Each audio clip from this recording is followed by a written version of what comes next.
I greet you in Jesus' precious name. It is Tuesday morning, the 18th of August, 2026, and this is your friend, Angus Buchan, with a thought for the day. We start off in the book of Hebrews, chapter 11, verse 6. But without faith, it is impossible to please him. For he who comes to God must believe that he is, and that he is a rewarder of those who diligently seek him.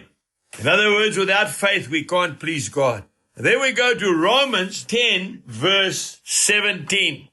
So then, faith comes by hearing, and hearing by the word of God. Lots of people have written to me over the years and asked, how do you get more faith? Well, there's the answer. It comes by hearing, listening to the word of God, and reading the Bible.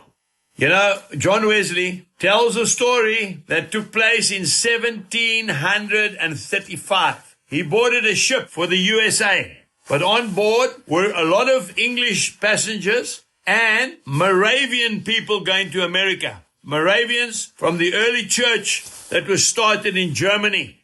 And as they went to sea, it was in winter, it was freezing cold, a great storm arose, where the mast was broken and it looked like the ship was about to sink.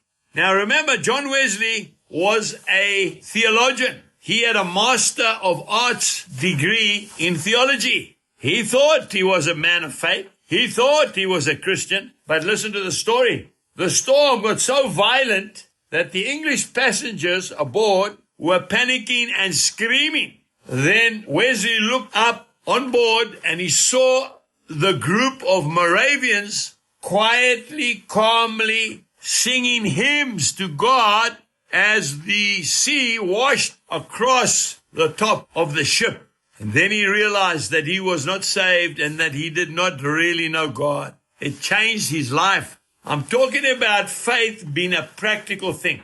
Folks, we need to realize faith is not a noun like a cupboard or a chair. Faith is a doing word. It is a verb. By action, those Moravians showed John Wesley that he wasn't even saved.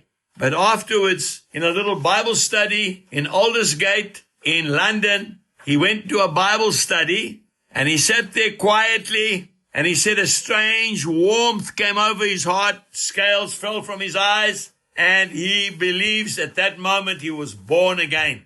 We need to walk the talk. People need to see our faith by our actions. Jesus bless you and have a wonderful day. Goodbye.